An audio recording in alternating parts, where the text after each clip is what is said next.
Jesus Cristo. Amém. Amém. Aleluia, Deus. Glórias.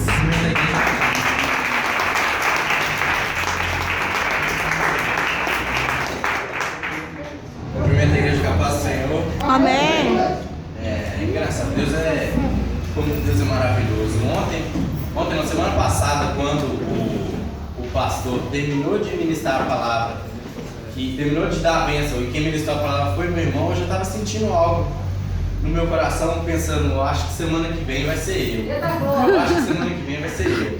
Aí no decorrer da semana eu já fui estudando, fui procurando e fui procurar algumas pregações de um pastor que eu tenho acompanhado muito, que o nome dele, não sei se alguns conhecem, chama Thiago Brunet. Sim, amém. Esse pastor, eu nunca gostei, antes quando eu era aluno, nunca gostei de vir na igreja, de fazer essas coisas, entendeu? E assim, com o tempo eu vim percebendo que cada pastor tem a forma diferente de ministrar a palavra. Por exemplo, a minha concepção, o nosso pastor Daniel, a palavra que ele ministra pra gente não é aquela palavra, por exemplo, tem muita gente que chega e fala: que tem pastor que grita, eu não gosto de igreja evangélica, tem pastor assim, assim, assim.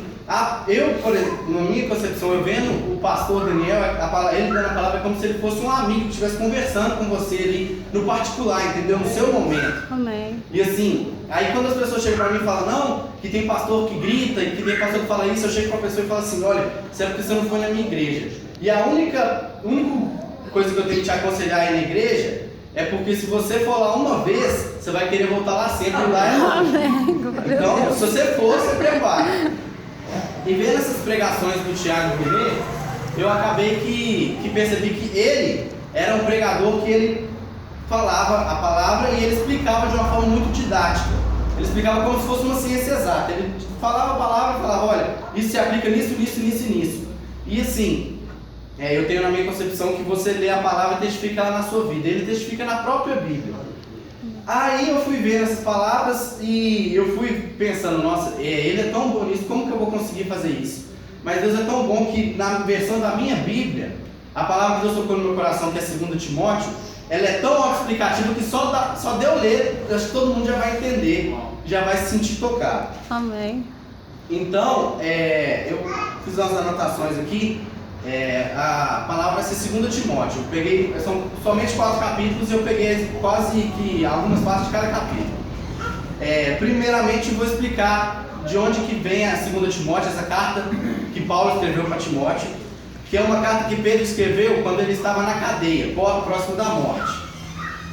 Ele estava na cadeia por pregar a palavra de Deus. Só que eu fui estudando mais a fundo e eu descobri que não foi necessariamente por pregar a palavra de Deus, mas sim porque no ano de 64 tinha um imperador que se chamava Nero. Ele mandou incendiar um bairro só para ele ver o fogo, se sentir inspirado para fazer um poema.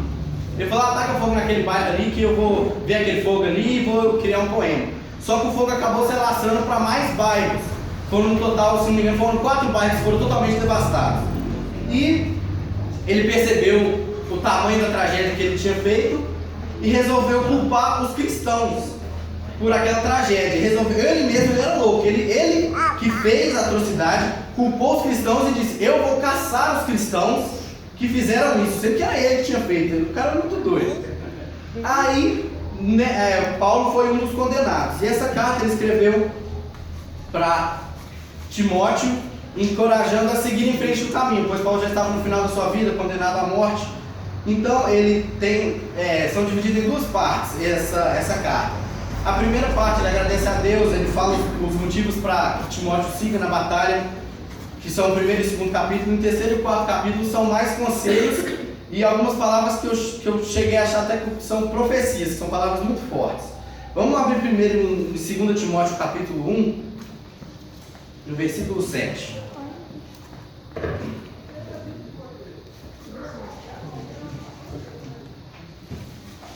Todos encontraram aí? Amém. 2 Timóteo 1, capítulo 1, versículo 7. Pois o Espírito que Deus nos deu não nos torna medrosos, pelo contrário, o Espírito nos enche de poder e de amor e nos torna prudentes. Portanto, não se envergonhem de dar o seu testemunho a favor do nosso Senhor, nem se envergonhem de mim, que estou na cadeia por ser servo dele. Pelo contrário,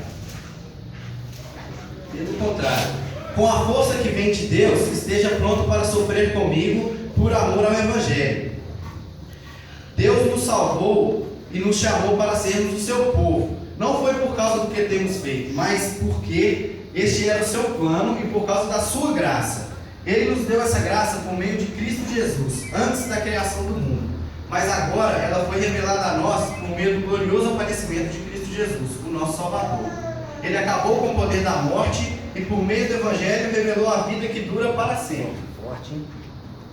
Mas outro motivo que ele deu para que Timóteo seguir na batalha está em 2 Timóteo, capítulo 2, começa a partir do versículo 8. Encontraram aí? Ele fala assim: lembre de Jesus Cristo, que foi ressuscitado e que era descendente de Davi, de acordo com o Evangelho que eu anuncio.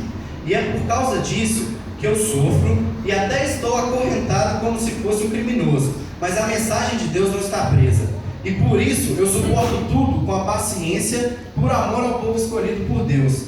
Faço isso para que eles possam ganhar a salvação que está em Cristo Jesus e que traz a glória eterna. Esses foram os motivos para que Timóteo não desista e continue seguindo na batalha. Aí na 2 Timóteo capítulo 2 também, a partir do versículo 14, já são alguns conselhos que ele dá para Timóteo, para que Timóteo siga firme na batalha.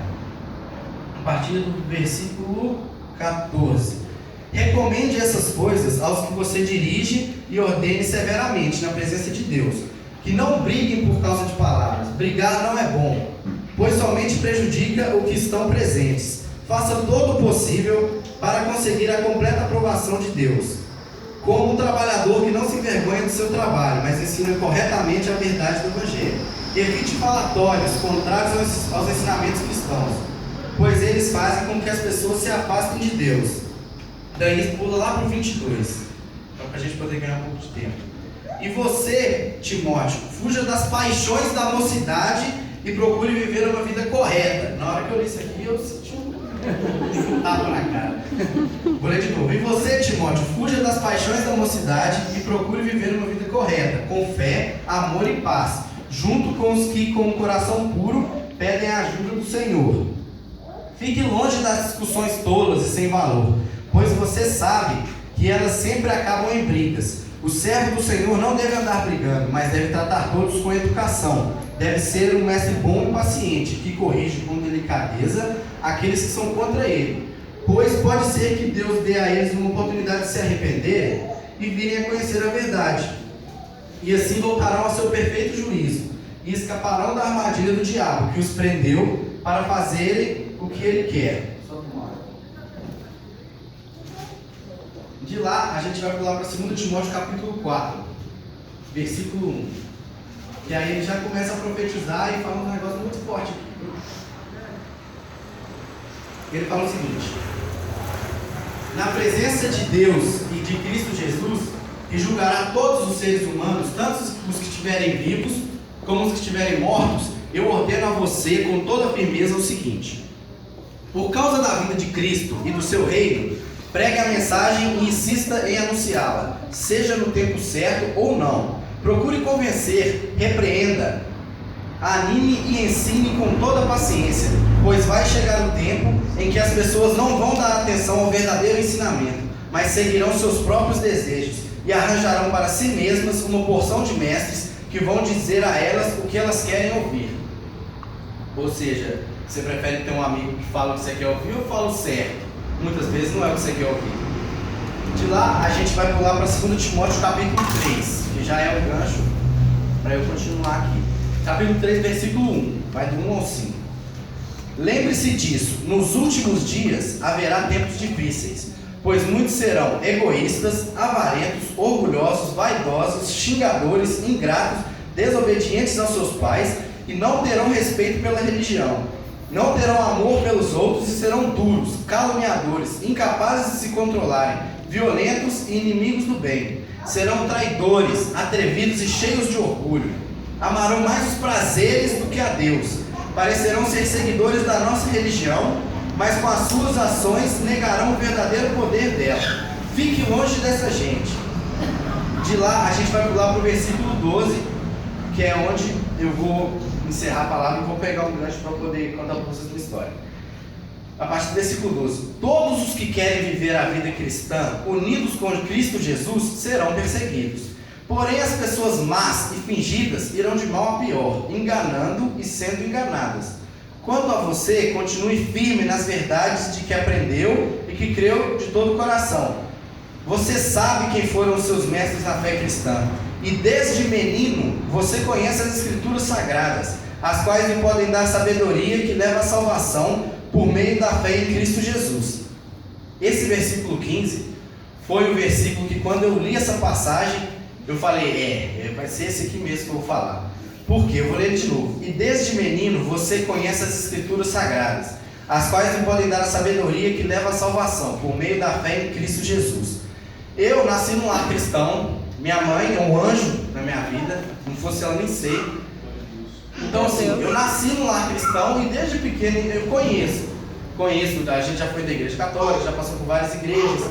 Então assim, eu nunca gostei de ir na igreja, nunca fui fã de ir na igreja. Eu achava a igreja muita falatório, não entendia e simplesmente não gostava.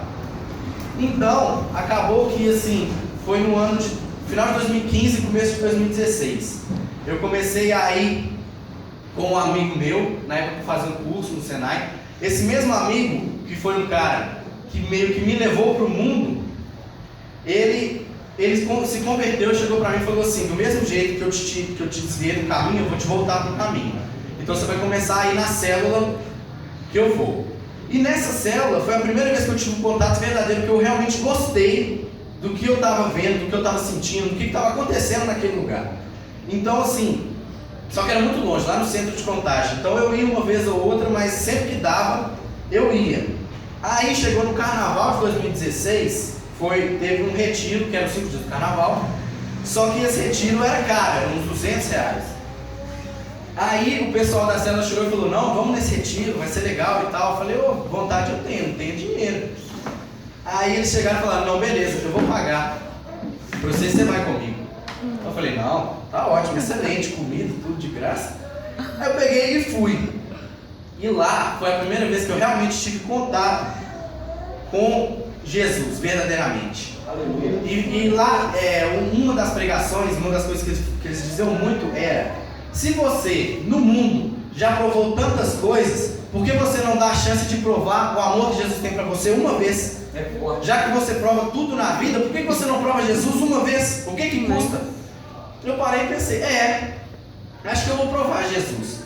E aí, a palavra do Senhor nos fala em João 4,14, que é uma passagem que eu também senti muito forte. Ela fala: mas aquele que beber da água que eu lhe der nunca terá sede, porque a água que eu lhe der se fará uma fonte de água que salte para a vida eterna. Glória, aleluia. Provei, falei, provei. Só que olha o pensamento que eu estava: não, eu estou muito novo, eu provei de Jesus, mas eu ainda não provei das coisas do mundo não. Deixa eu voltar para o mundo, dar uma provadinha e depois eu volto.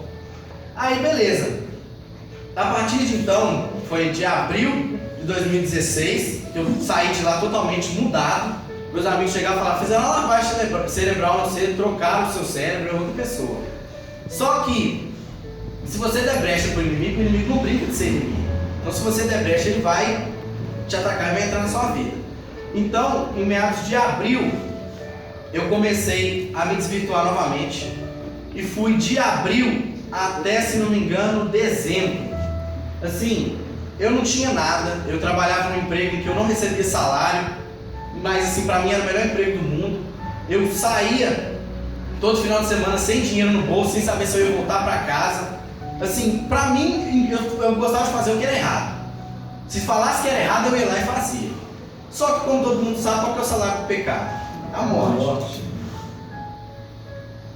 Então, eu fui perdendo o pouco que eu tinha. Eu já não tinha nada e fui perdendo as coisas. Então assim, meados de outubro, eu perdi esse emprego. Eu fui praticamente, vamos dizer assim, chutado desse emprego, porque eu não queria saber de nada com a dureza, só queria saber de farra, de alegria, de prazer, da carne, do mundo. Em outubro, eu fui chutado, fui mandado embora desse serviço. Aí eu comecei a passar o mês de novembro, meio que sem saber o que eu ia fazer, e meu pai falando na minha cabeça, olha, você procura um emprego, você não vai ficar em casa não queria vir para ficar em casa não. Chegou em dezembro, eu recebi uma notícia que assim, me devastou, me destruiu por dentro. Que aí eu recebi essa notícia e falei, nossa, e agora? O que eu vou fazer? Já provei tudo do mundo e agora eu estou pagando o preço por ter provado tudo aquilo que o mundo me ofereceu.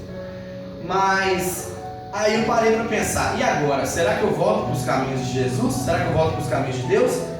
E nessa hora já veio o sofisma, que é quando o inimigo chega na sua mente e fala. O inimigo chega na mente e fala, você vai ter coragem, depois de tudo que você fez, de virar as costas para Jesus quando ele estendeu a mão, você vai ter coragem de agora chegar que nem um cachorro manso e pedir perdão? Aí, anos depois, eu descobri com um irmão que Deus me deu lá no meu trabalho, que muitas vezes a gente fica pensando nesse tipo de coisa, tipo, não, eu cometi um pecado, eu pedi perdão para Deus, só que eu pequei de novo. Então como que eu vou pedir perdão a Deus por um pecado que eu já pedi perdão? Aí ele chegou para mim e falou o seguinte, o nome disso é ato de contrição. É quando você sente, quando você pecou, você pede perdão pelo pecado e você peca de novo. Aí vem o sofisma do inimigo, não, mas você vai pedir perdão de novo? Sim, você vai pedir perdão de novo e vai pedir perdão quantas vezes for preciso. Porque no dia que chegar o dia do seu ato de contrição, você simplesmente vai parar de pecar. Você vai parar de cometer esse pecado. Então assim, logicamente não é o direito, pedir perdão não vai te dar o direito de pecar novamente. Só que cada vez que você pecar e continuar pedindo perdão, aquilo ali vai bater no seu psicológico, no seu coração, até o momento que você vai chegar e vai falar, não, eu não aguento mais pedir perdão, eu vou parar de pecar. Isso se chama ato de contrição. Foi quando eu cheguei, simplesmente eu recebi a notícia, era meio-dia mais ou menos, e eu fiquei a tarde inteira desnorteado, falando o que eu vou fazer da minha vida, até que chegou umas 6, 7 horas da noite, eu cheguei, entrei no banheiro, olhei para o céu e falei assim, Deus, o negócio é o seguinte, eu sei que a gente não está muito amigo, muito íntimo aí, faz tempo que a gente não troca uma ideia, mas deixa eu fazer um acordo com o Senhor aqui. Se o Senhor me livrar desse problema que eu estou com ele, o Senhor pode ter certeza que eu vou voltar para o caminho do Senhor na mesma hora. Me passa 5 minutos, eu desculpo que a notícia era uma brincadeira que tinha feito comigo. Aí eu cheguei e falei, agora vamos voltar, né? No outro dia, teve uma pregação do Cláudio Duarte, lá na IPC, que era a igreja desse amigo meu. Aí eu falei, não, agora vou nessa pregação. E nessa pregação ele contou a história de José do Egito, que foi um cara que passou por muitas provações na vida dele até ele chegar a virar rei. Então ele foi falando, que José passou por isso. Aí teve uma hora que ele falou assim, quando as pessoas te jogam para fora de algo que você acha certo, eles estão te jogando diretamente para o destino que Deus quer para você. Aí eu falei assim, nossa, que é isso? E tava tipo maravilhado ouvindo aquilo ali. Até que chegou a hora no final da pregação, e tipo assim, igreja lotada, pastor famoso, aquela história toda. Eu tava lá no segundo andar, que era bem distante de onde ele tava. Aí ele chegou e falou, no final da pregação ele falou, beleza, agora quem quer aceitar Jesus como seu único e verdadeiro Salvador, vem aqui na frente. Aí eu simplesmente levantei e fui andando. Chegou lá, foi quando eu realmente aceitei Jesus e as coisas começaram a mudar na minha vida. Meu irmão sempre tinha falado comigo, não, essas coisas que você está fazendo, olha, eu já fiz isso, para com isso. E eu não acreditava, eu fui deixando, até que isso tudo teve que acontecer na minha vida para que eu realmente aceitasse o Senhor. E foi aí que outra palavra de João 8,32, que foi quando eu comecei a conhecer a verdade da palavra, que fala, conheceis a verdade os libertará. No mês de dezembro, foi o que? 17, 18 de dezembro, aceitei Jesus. Aí eu fui e falei, não, beleza, estou começando a voltar para os caminhos, passei o ano novo na igreja e tal. Falei, olha, vou começar a procurar emprego, eu estava desempregado, vou começar a procurar emprego, só para falar para o meu pai que eu estou procurando emprego, para ele não falar mais nada comigo. E tava no projeto de trabalhar com festa, trabalhar com as outras coisas, uns projetos tudo errado. Aí, eu procurei assim umas vagas na internet, até que duas me chamaram. Aí uma eu fui, aí não era o que eu faço, porque eu sou designer, não era muito o que eu faço, abrangia mais outras áreas, acabou que me chamaram. E o segundo lugar me chamou. Aí meu irmão me levou, chegou lá, ele foi e falou assim, você quer trabalhar nessa empresa mesmo? Aí eu falei, nunca parei pra pensar nisso não, se eu quero, se eu não quero trabalhar. Meu negócio aqui é entrevista, meu pai não fala nada na minha cabeça. Ele falou assim, então faz o seguinte, faz uma promessa com Deus, que se você conseguir esse emprego, você não vai mexer com esse negócio de festa, com esse negócio que você está fazendo, não. Aí eu falei, beleza, no caminho de lá até o elevador, até chegar na empresa, eu falei, vou fazer essa promessa. Quando eu cheguei lá, conversei com eles, 5 minutos de conversa, eles foram e falaram assim, tem como você começar agora? Aí eu falei, não, agora não tem como não. Eu era numa quarta. Aí eu cheguei e falei assim, não, tem que fazer exame admissional, essas coisas, vamos com calma. Aí ele falou, não, beleza, faz exame admissional, na sexta, na segunda-feira, você já vai começar. E assim, eu entrei dia 9 de janeiro de 2017. Eu tô lá pra fazer 1 ano e meio.